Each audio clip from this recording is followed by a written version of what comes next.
بسم الله الرحمن الرحيم.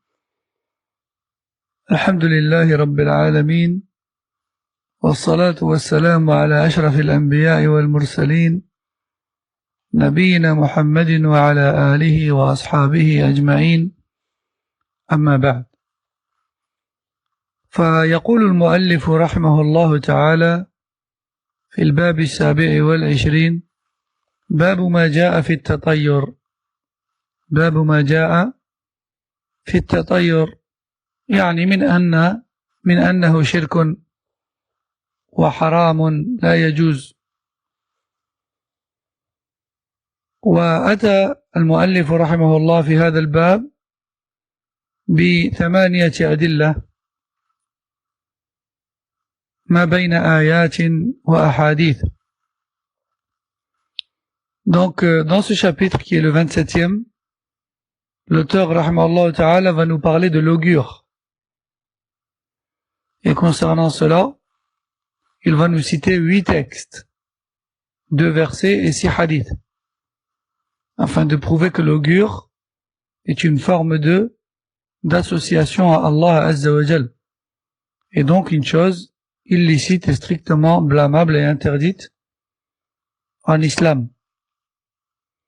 قال المؤلف رحمه الله تعالى: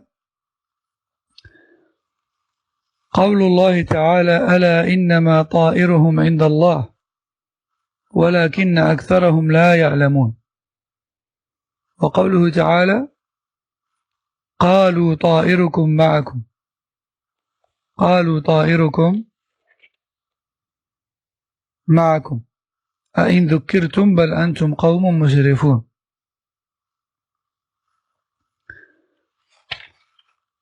الدليل الثالث حديث أبي هريرة رضي الله عنه أن رسول الله صلى الله عليه وسلم قال: لا عدوى ولا طيرة ولا هامة ولا صفر. أخرجه البخاري ومسلم. وزاد مسلم: ولا نوء ولا غول ولا غول أخرجه مسلم. وللبخاري ومسلم أيضا عن أنس رضي الله عنه أنه قال: قال رسول الله صلى الله عليه وسلم: لا عدوى ولا طيرة ويعجبني الفأل. قالوا: وما الفأل؟ قال: الكلمة الطيبة. أخرجه البخاري ومسلم.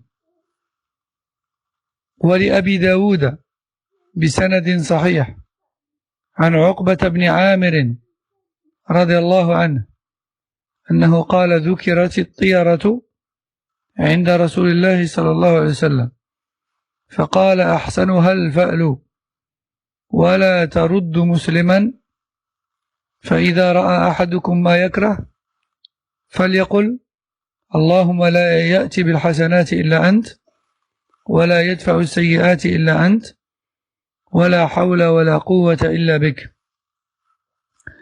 وهذا الحديث أخرجه أبو داود والإمام البيهقي في السنن الكبرى.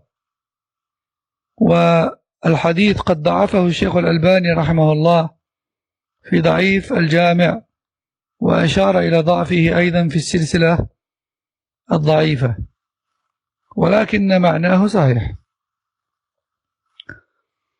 ولأبي داود أيضا من حديث ابن مسعود رضي الله عنه مرفوعا أن النبي صلى الله عليه وسلم قال: الطيرة شرك، الطيرة شرك وما منا إلا ولكن الله يذهبه بالتوكل. أخرجه ابن حبان والحاكم وأبو داود والترمذي وابن ماجه والبيهقي وغيرهم كثير.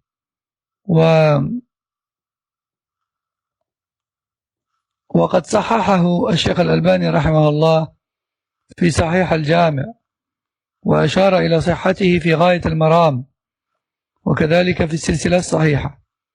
فهذا الحديث صحيح: الطيرة شرك، الطيرة شرك وما منا إلا ولكن الله يذهبه بالتوكل. الدليل السابع حديث رواه أحمد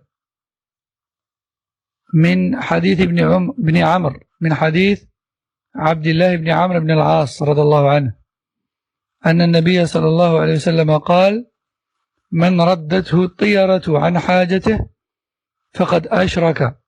قالوا فما كفارة ذلك؟ قال أن يقول اللهم لا خير إلا خيرك ولا طير إلا طيرك ولا إله غيرك. الحديث أخرجه أحمد وكذلك ابن أبي شيبة في مصنفه. وأما الدليل الثامن والأخير فهو عند أحمد أيضا من حديث الفضل بن العباس رضي الله عنه أن النبي صلى الله عليه وسلم قال إنما الطيرة ما أمضاك أو ردك. إنما الطيرة ما أمضاك أو ردك. أخرجه أحمد في مسنده. Donc, voici les textes que l'auteur rahmallahu ta'ala stipule dans ce chapitre concernant l'augure. Alors tout d'abord, la parole d'Allah Azza wa Jal qui a pour sens dans Surat Al-A'raf, verset 131. Un instant, excusez-moi.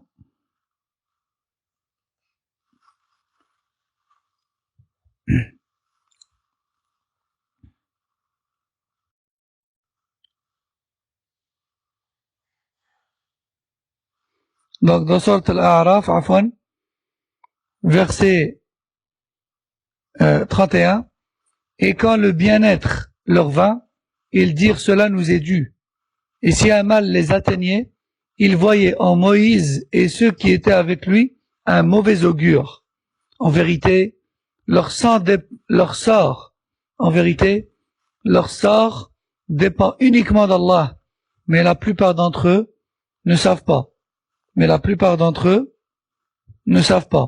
Donc voyez comment Banu Israël, parmi les non-croyants, parmi Banu Israël à l'époque de Moussa, lorsque un mal les touchait, il disait que c'était à cause de Moussa et les croyants avec lui. À cause de Moussa et les croyants avec lui. Et ça, c'est une forme d'augure. Ensuite, dans Surat Yasin, verset 19, Allah Azza wa Jal nous dit ce qui a pour sens. Ils dirent, votre mauvais présage est avec vous-même. Est-ce que c'est ainsi que vous agissez quand on vous le rappelle, mais vous êtes des gens outranciers? Donc en fait, le kuffar disait aux autres, c'est vous-même qui apportez votre bien ou votre mal, à travers vos agissements. C'est-à-dire que ils faisaient dépendre leur destin de leurs actes et de ce qu'ils voyaient autour d'eux, en lien avec eux. Non. C'est une forme d'augure aussi. Également, troisième preuve, hadith, Abu Huraira, qui dit que le prophète sallallahu alayhi wa sallam a dit, la contagion ne se fait pas d'elle-même. Donc, je vais formuler autrement.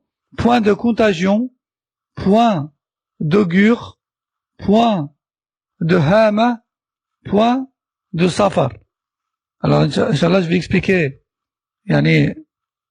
chacun de ces termes pour pouvoir comprendre ce que le prophète sallallahu alayhi wa sallam a voulu dire. Alors, tout d'abord, il a dit la adwa, point de contagion. Non. Alors, ça ne veut pas dire que les maladies ne se transmettent pas, que du contraire, on sait très bien que les maladies se transmettent. Mais ce que le prophète sallallahu alayhi wa sallam a voulu dire ici, c'est que les maladies ne se transmettent pas comme elles le veulent. Les maladies ne se transmettent pas comme elles le veulent, ni comme le veulent les malades, non plus. Hein? Il se peut qu'une personne malade, une personne atteinte d'une maladie contagieuse, soit juste à côté d'une personne en bonne santé, toute la journée, et elle ne tombe pas malade, pour autant. Tout comme il se peut qu'une personne ne fait que croiser un malade et elle finit malade également. Et ça prouve qu'il y a quelqu'un au-dessus de cela qui prend la décision de concrétiser la contagion, oui ou non. Et c'est bien sûr Allah, subhanahu wa ta'ala. La contagion est une réalité, mais la contagion ne se fait pas d'elle-même comme elle le veut, ni même comme le veulent les malades. Et combien nous avons entendu parler de foyers où il y avait une personne ou deux atteintes du coronavirus, et ce n'est pas pour autant que le reste du foyer en a été malade également. Et ça, c'est une preuve claire et évidente sur le fait que la contagion ne se fait pas d'elle-même, mais plutôt c'est Allah subhanahu wa ta'ala qui la gère comme il gère le reste des choses dans l'univers. Donc le prophète sallallahu alayhi wa sallam dit ici, point de contagion.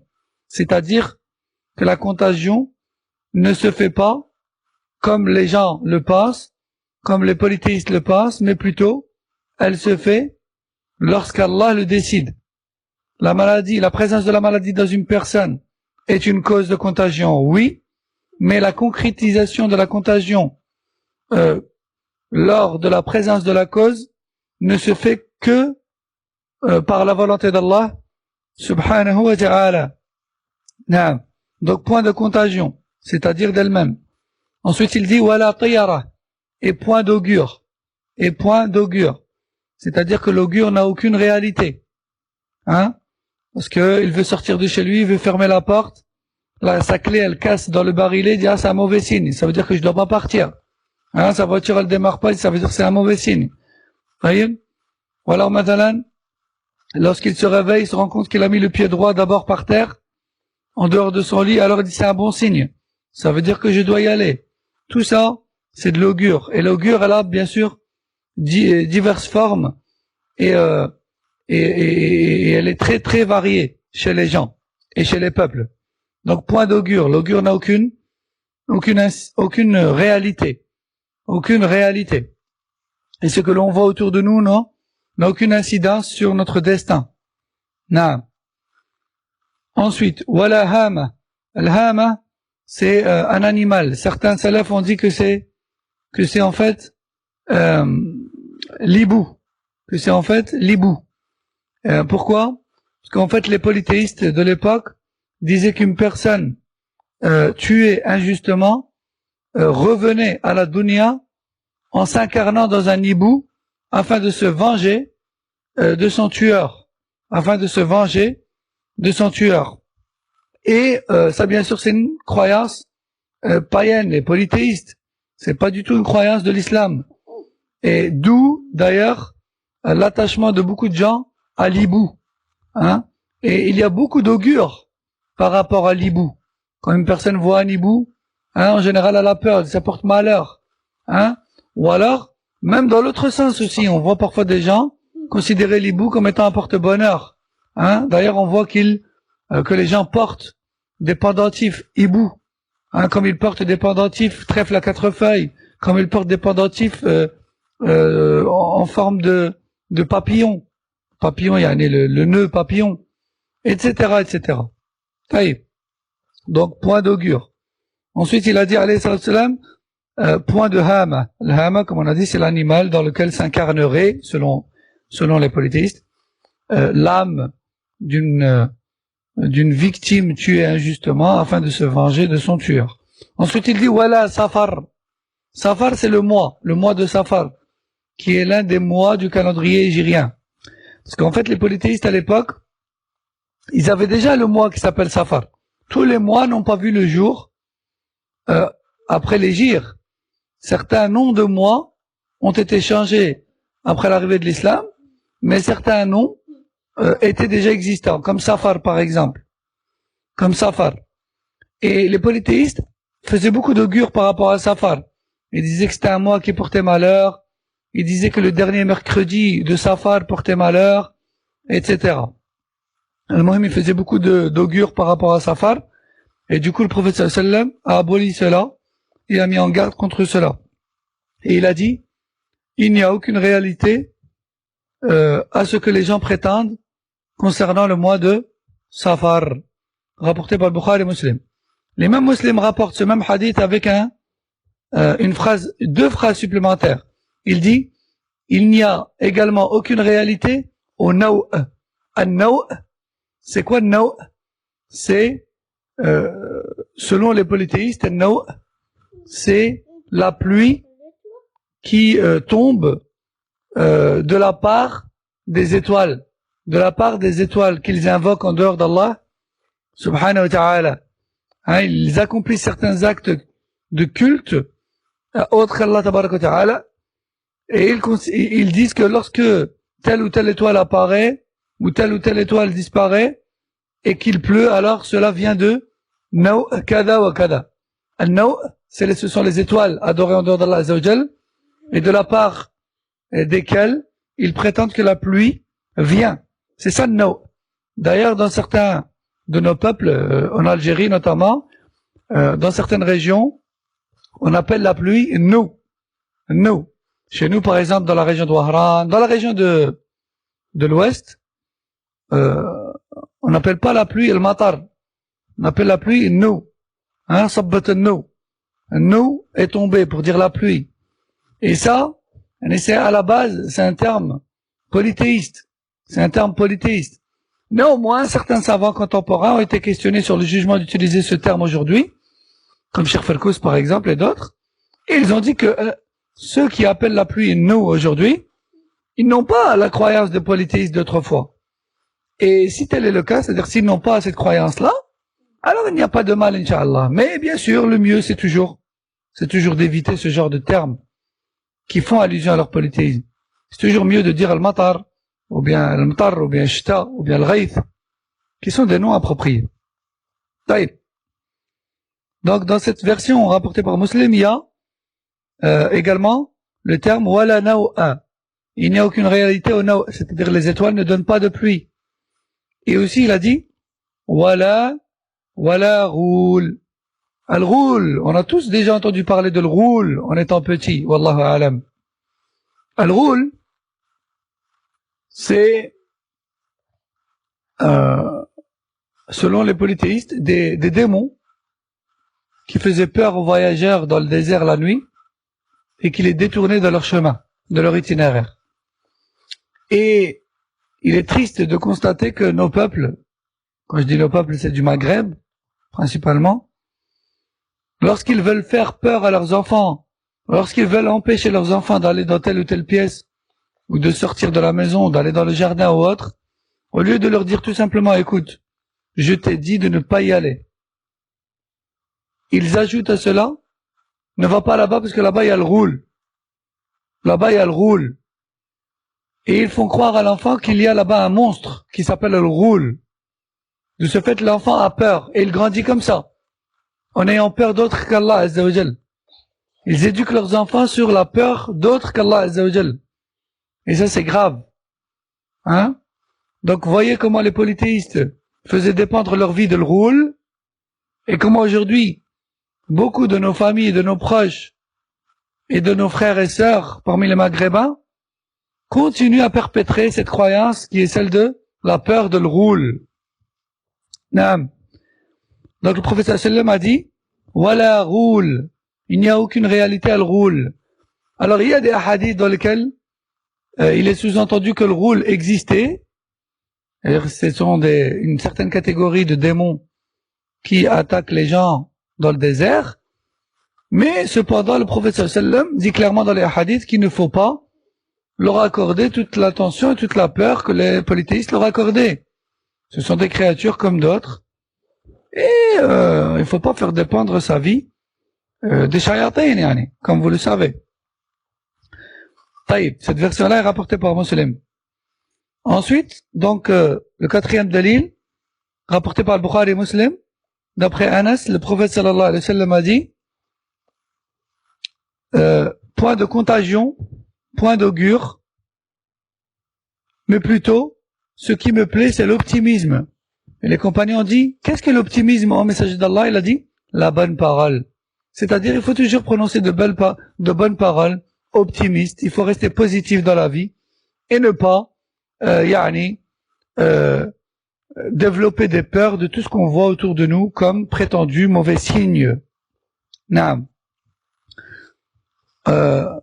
Ensuite, le dalil suivant, rapporté par Abu Daoud, d'après Uqba ibn Amir, un jour, alors que les compagnons qu'Allah les agrée étaient en présence du prophète sallallahu alayhi wa sallam, ils ont parlé de l'augure. Ils ont parlé de l'augure. Tu vas tomber et tu vas te faire mal. Non, les compagnons qu'Allah les agrée étaient en compagnie du prophète sallallahu alayhi wa sallam et ils parlaient de l'augure. C'est alors que le prophète sallallahu alayhi wa sallam a dit, la meilleure impression que l'on pourrait avoir des événements qui nous entourent, c'est l'optimisme. La meilleure impression que l'on devrait avoir des événements qui nous entourent, c'est l'optimisme. Et rien parmi les événements qui se passent autour du musulman ne devrait le faire changer d'avis dans une décision qu'il aurait prise. Et si l'un d'entre vous voit une chose qu'il pourrait considérer comme étant un mauvais signe, alors qu'ils disent « Oh Allah, seul toi concrétise le bien, et seul toi préserve du mal. Il n'y a de puissance, ni de capacité de changer les choses qu'en toi, gloire et pureté à toi. » Non.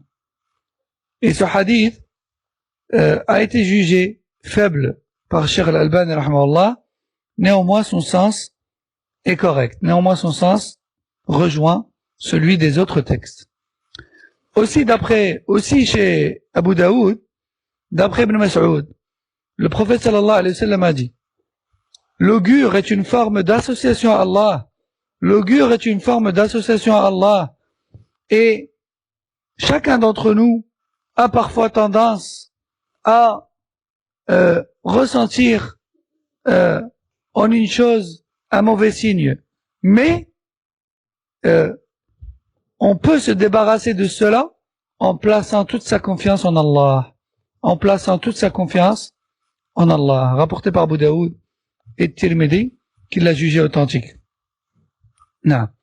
Et enfin l'avant-dernier dalil du chapitre, hadith rapporté par Ahmed, d'après Abdullah ibn Amr, qu'Allah l'agrée, le prophète sallallahu alayhi wa sallam a dit, celui qui change d'avis à cause d'une forme d'augure, alors il aura commis un acte de polythéisme.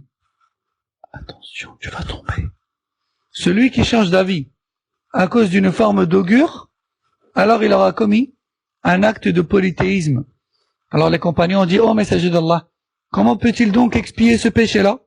Et le prophète sallallahu alayhi wa sallam de répondre, il doit dire, oh Allah, tout bien ne vient que toi, et tout augure. Non, oh Allah, tout bien ne vient que toi, le bien ne vient que de ta part, et les bons et les mauvais signes ne viennent que de ta part, et nul ne mérite d'être adoré sauf toi. Non, rapporté par Ahmed et Ibn Abi Shayba dans son Musannaf. Et enfin, dernier dalil, hadith rapporté par Al-Fadl ibn al-Abbas, dans lequel le prophète sallam a dit, l'augure, l'augure, c'est l'impression qui te pousse à confirmer ou à infirmer l'une de tes décisions. L'une de tes décisions. Parmi ce que tu vois autour de toi et qui n'a clairement aucun lien avec ton affaire. Comme j'ai expliqué tout à l'heure. La clé qui casse dans le barillet, la voiture qui ne démarre pas, se lever du pied droit ou du pied gauche, un corbeau noir qui vient de droite à gauche ou de gauche à droite, etc. parmi les formes d'augure stupides et ridicules. قال الشيخ النجمي رحمه الله تعالى أولا الطيرة هي التشاؤم بالطيور والأسماء والألفاظ والبقاع والأزمنة. Tout d'abord, qu'est-ce que l'augure?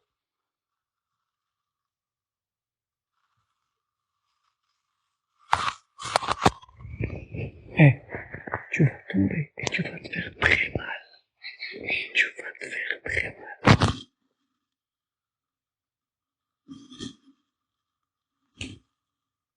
Cheikh al-Najmi rahimahullah ta'ala nous dit, tout d'abord, l'augure, c'est quoi?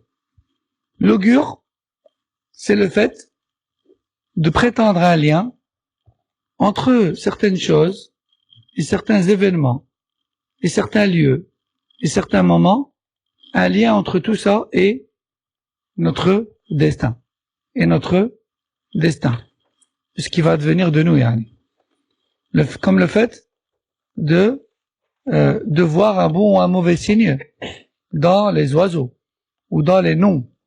Hein? Fait de dire porter tel ou tel prénom, ça porte bonheur, ou porter tel ou tel prénom, ça porte malheur, par exemple. Ou encore le fait de voir un bon ou un mauvais signe dans certaines paroles prononcées autour de nous.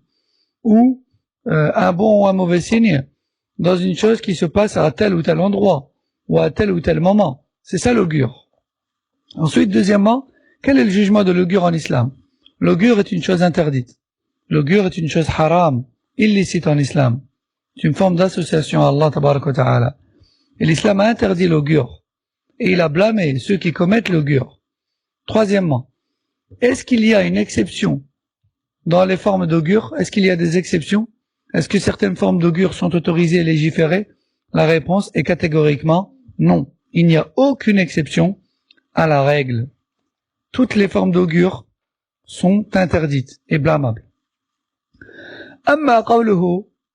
أما قوله يعجبني الفأل فالفأل هو التفاؤل بالخير ويكون بالكلمة الحسنة أو بالاسم الحسن وقد قال النبي صلى الله عليه وسلم لما جاء إليه سهيل بن عمرو يوم الحديبية للمفاوضة والصلح قال لقد سهل لكم من أمركم لقد سهل لكم من أمركم والحديث أخرجه البخاري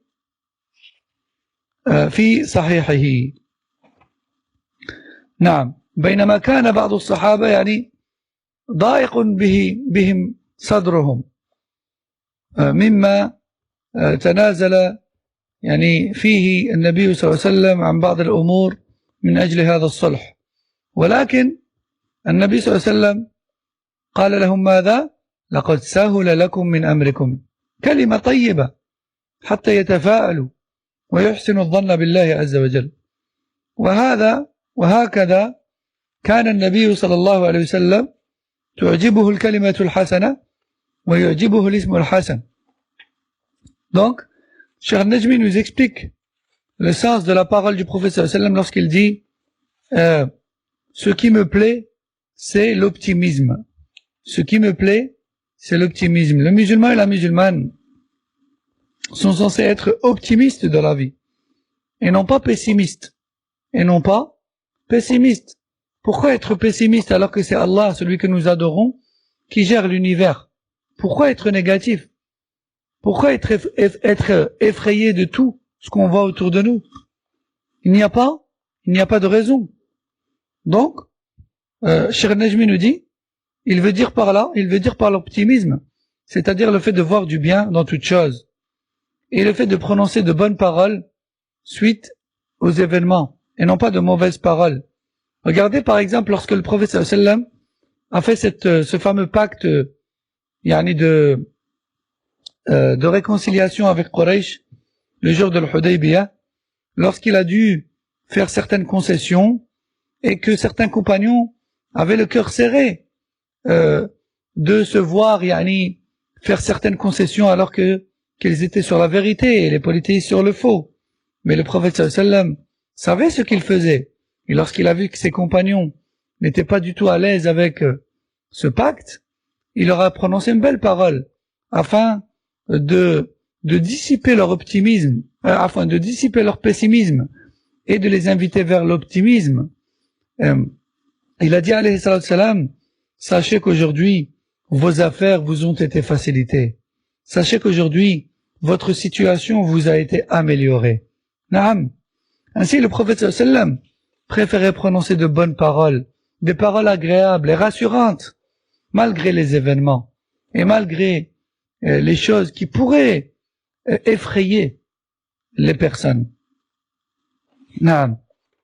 ثم بالنسبة لقوله تعالى ألا إنما طائرهم عند الله ولكن أكثرهم لا يعلمون.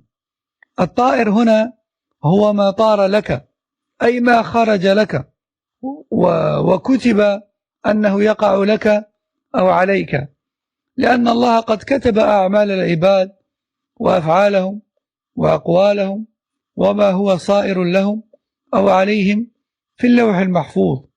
والمعنى هنا والله أعلم أن المقصود بذلك ما كتب لهم أو عليهم هو عند الله عز وجل في الذكر الحكيم واللوح المحفوظ.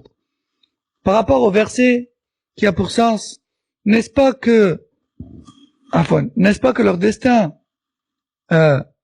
est prescrit auprès d'Allah? N'est-ce pas que leur destin est prescrit auprès d'Allah? Mais la plupart des gens ne savent pas. Donc, ce qui t'arrive et ce qui t'arrivera de bien ou de mal, t'as été prescrit par Allah Azza wa Jal. Alors à quoi bon t'attacher à des choses insignifiantes autour de toi, hein? Les échelles, les chats, les couleurs des chats, les couleurs les types d'oiseaux, le côté duquel est arrivé l'oiseau, ou le numéro du jour dans le mois, hein, le 13 du mois, le vendredi 13, ou le numéro de l'étage, ou que sais-je d'autre. Il n'y a aucun lien entre ça et ta vie, entre ça et ton destin. Ton destin a été prescrit par Allah Jalla wa Ala 50 000 ans avant de créer les cieux et la terre, et il l'a fait retranscrire sur la table gardée. Alors à quoi bon avoir peur? Et à quoi bon t'attacher à des choses insignifiantes comme celle-là? Ne commets pas le pire des péchés. Et pour rien en plus, ne commets pas le pire des péchés. Reviens vers Allah, attache-toi à Allah Azza wa Jal, et dis comme le prophète sallallahu alayhi wa sallam a dit: La tayra illa tayruk, wa la khayra illa khayruk, wa la ya'ti bil khayri illa ant, wa la yadfa'u sharra illa ant, wa la ilaha illa ant. Hein? Nul n'apporte le bien ou repousse le mal si ce n'est toi, et nul ne mérite l'adoration sauf toi. Reviens vers Allah et proclame son unicité subhanahu wa ta'ala. Reconnais-lui l'unicité de la seigneurie et de la gérance de l'univers. C'est lui qui gère. C'est pas les échelles, c'est pas les chats noirs, c'est pas les vendredis 13, c'est pas ton pied droit ou ton pied gauche. C'est pas ce genre de choses qui décide de ton destin. C'est Allah subhanahu wa ta'ala qui décide de ton destin. Et jamais Allah ne nous a informé que ces choses-là sont un bon ou un mauvais signe pour notre destin. Ensuite, le verset suivant, Qawlullah ta'ala, قالوا طائركم معكم أئن ذكرتم بل أنتم قوم مسرفون. أي ما كتب لكم أو عليكم وما أصابكم من ذلك فهو بسبب كسبكم. أئن ذكرتم يعني لما ذكرتم ووعظتم تطيرتم بالمذكر والواعظ بل أنتم قوم مسرفون. Allah Jalla wa Ala nous parle d'un peuple polythéiste qui a répliqué à son prophète en disant qu'il était la cause de ce qui leur arrivait comme mal.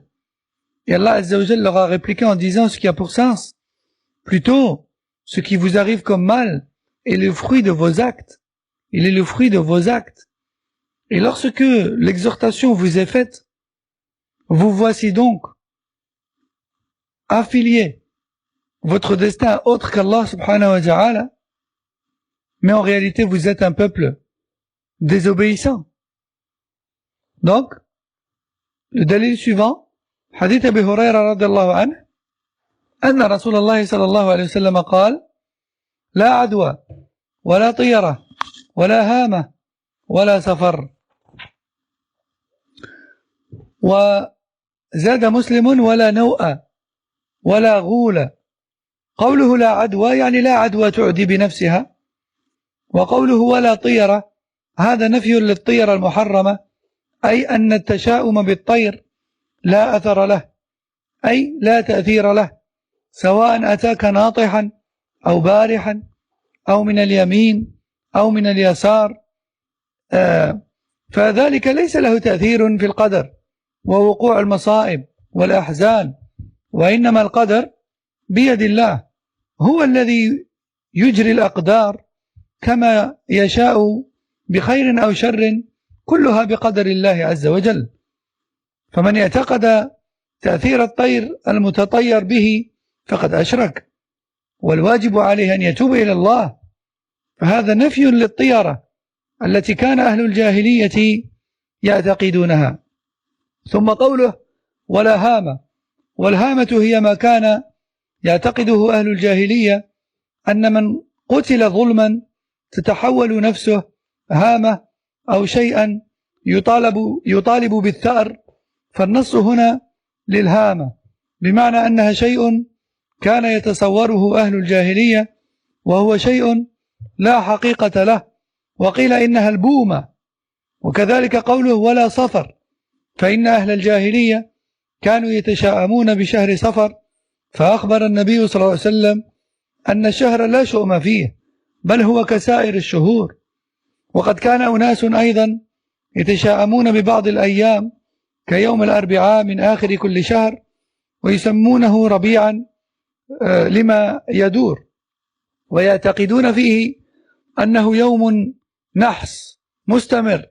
يقولون بأن يوم الأربعاء من آخر كل شهر هو اليوم الذي سلط الله فيه الريح على عاد، فيتشاءمون فيه لذلك.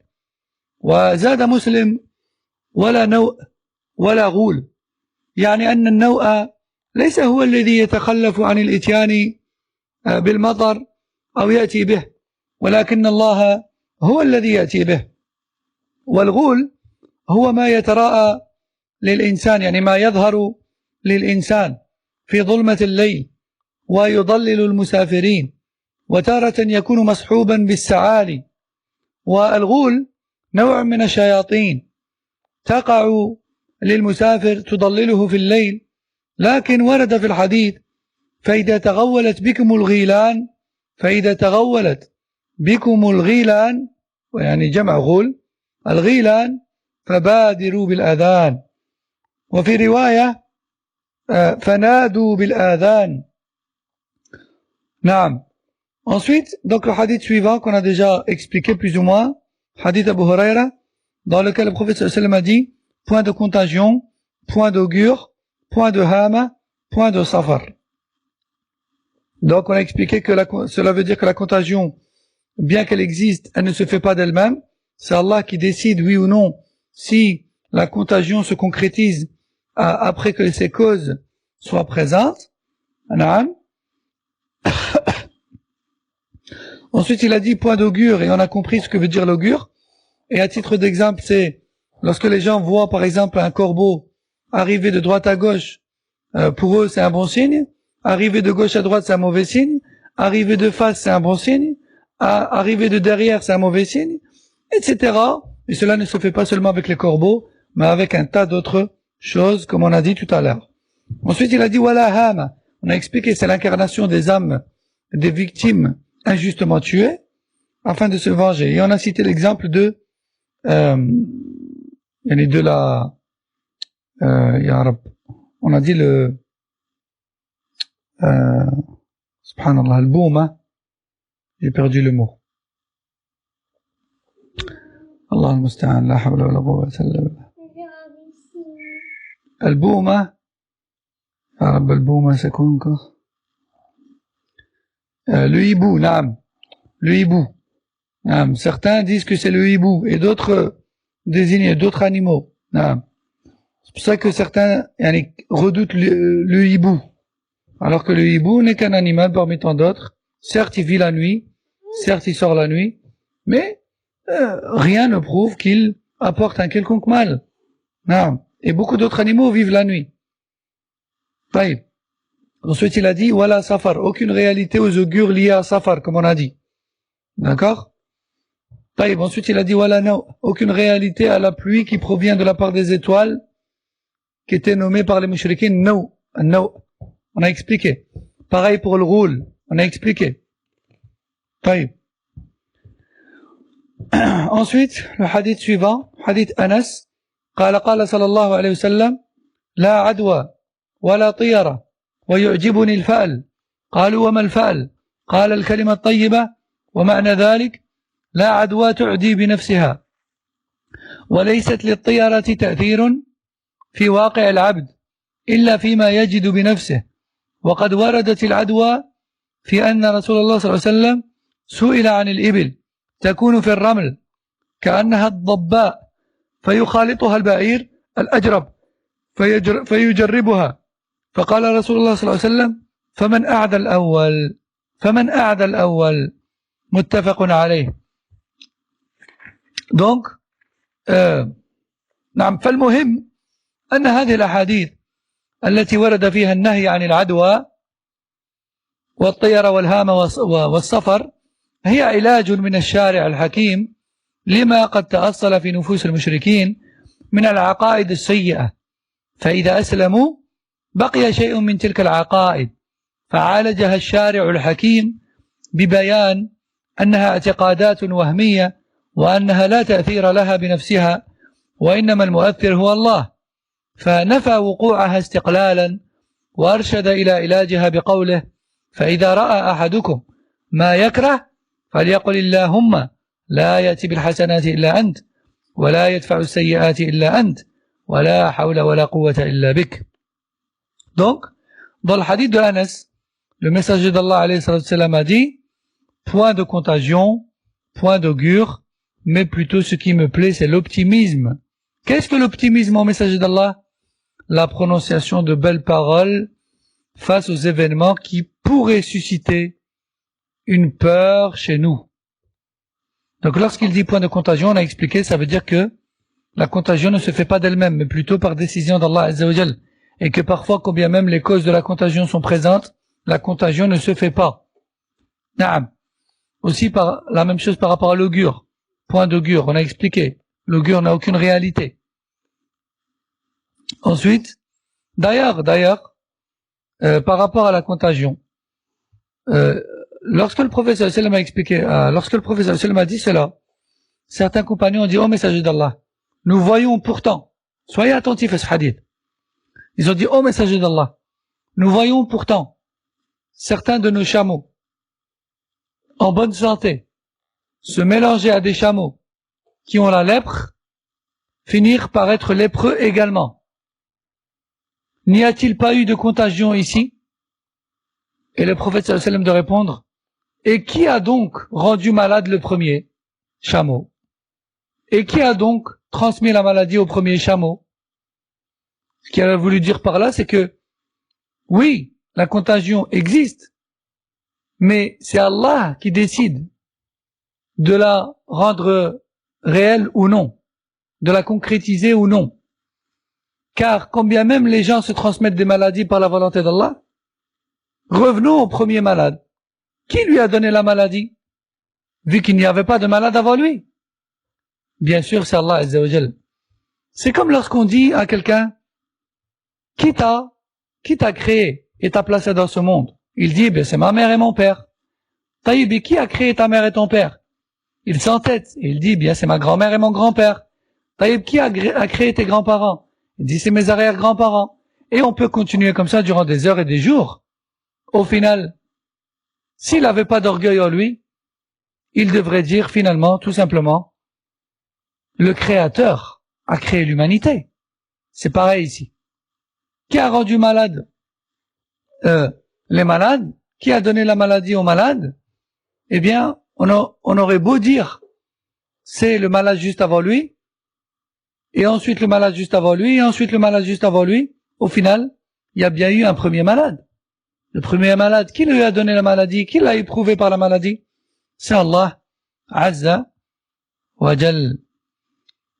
Bon, ceci dit, tout ça pour dire que tous ces hadiths, en fait, nous invitent à revenir vers Allah subhanahu wa ta'ala seul, et avoir une bonne opinion de lui, et à tout ramener à lui, Jalla wa ala, et de ne pas s'attacher aux événements et aux choses autour de nous, et de ne pas avoir des mauvaises croyances d'augure, comme le 13 du mois, ou le dernier mercredi du mois, ou le 13e étage d'un bâtiment, ou le passage sous une échelle, ou le lever du pied gauche, ou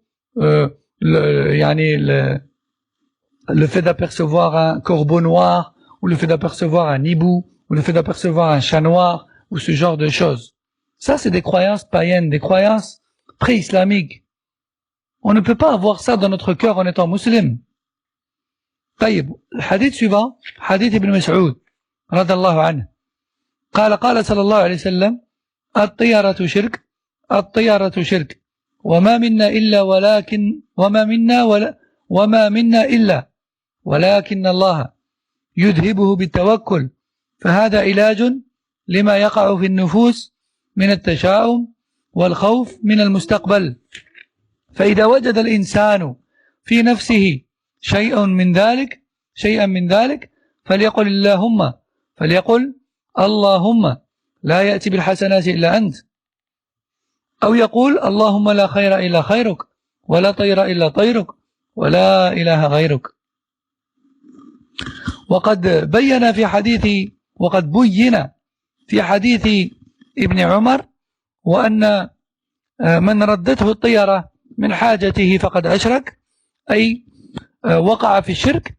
فإذا خرج العبد في سفر فقابله غراب يصيح أو ثعلب أو بومة أو ما أشبه ذلك, فيرجع عن حاجته فتطير بهذا الطير, فإنه يعتبر قد أشرك بالله عز وجل. ويؤخذ من هذا أن ما يقع في القلب لأول مرة أنه لا يؤثر إذا قابله الإنسان بالتوكل على الله عز وجل والاعتماد عليه, واعتقاد أن هذه المخلوقات الضعيفة لا تأثير لها في القدر ولا علم لها بما يضر أو ينفع. قال الشاعر: بربك ما تدري الطوارق بالحصى ولا زاجرات الطير ما الله صانع. فالمؤمن يعتمد على الله ويتوكل على الله ويعلم أن ما أصابه لم يكن ليخطئه وما أخطأه لم يكن ليصيبه. اللهم وفقنا لما تحب وترضى وجنبنا مضلات الفتن يا رب العالمين وبالله التوفيق.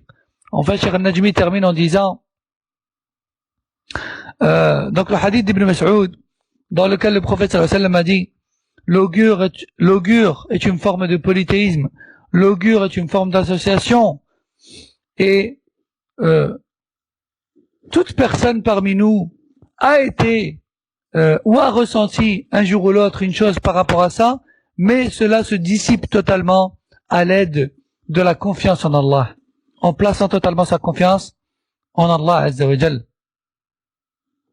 C'est ça le remède, c'est d'apprendre le tawhid et d'apprendre le monothéisme pur, l'unicité d'Allah Azza wa Jal et l'exclusivité qu'il a dans la gérance de l'univers subhanahu wa ta'ala, et de placer de ce fait toute sa confiance en lui Jalla wa Ala et non pas en ces choses-là, et de ne plus avoir peur de l'avenir, car c'est Allah qui gère l'avenir subhanahu wa ta'ala.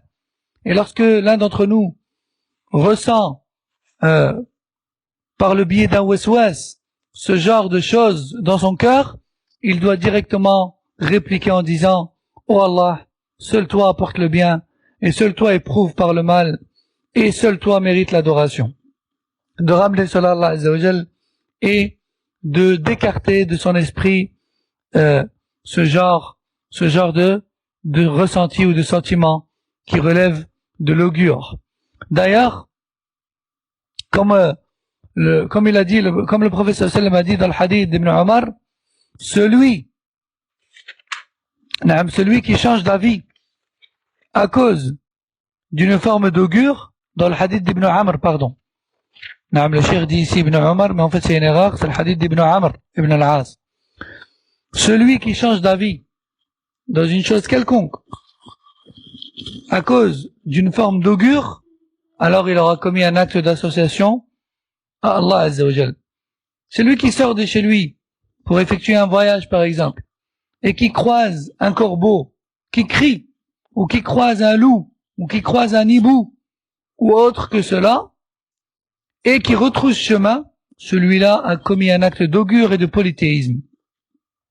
Aussi on tire de ces textes que celui qui ressent cela dans son cœur, puis qu'il l'écarte directement en s'en remettant à Allah Azza wa Jal, n'est pas blâmable. Il n'est pas blâmable. Parce que dans le hadith, il dit quoi, alayhi salam? Toute personne parmi nous a déjà été éprouvée par ce genre de choses, mais elle se dissipe par le fait de placer toute sa confiance en Allah Azza wa Jal. Puis Cheikh Najmi nous cite un vers poétique dans lequel le poète a dit: par Allah, ni le jet de pierre sur le sol, ni le sens dans lequel volent les oiseaux, n'a quelconque connaissance de ce qu'Allah a prédestiné. Et c'est ridicule de s'attacher aux cailloux, de s'attacher aux oiseaux, et ce genre de choses. Seul Allah sait ce qui adviendra de toi dans le futur. Donc le croyant revient vers Allah. Le croyant s'attache à Allah. Le croyant place sa confiance en Allah. Et le croyant sait que ce qui lui est arrivé, il ne pouvait l'éviter. Et ce qu'il n'a pu acquérir, il ne pouvait l'acquérir. Qu'Allah Azza wa Jal nous guide tous vers ce qu'il agrée, subhanahu wa ta'ala, et qu'il nous préserve de toute forme de trouble et d'épreuve, car c'est de lui seul que vient le succès, subhanahu wa ta'ala. Subhanak Allahumma wa bihamdik, ashhadu an la ilaha illa anta, astaghfiruka wa atubu ilayk, wa sallallahu sallam ala nabiyyina Muhammad, wa ala alihi wa sahbihi ajma'in. Assalamu alaykum wa rahmatullahi wa barakatuh.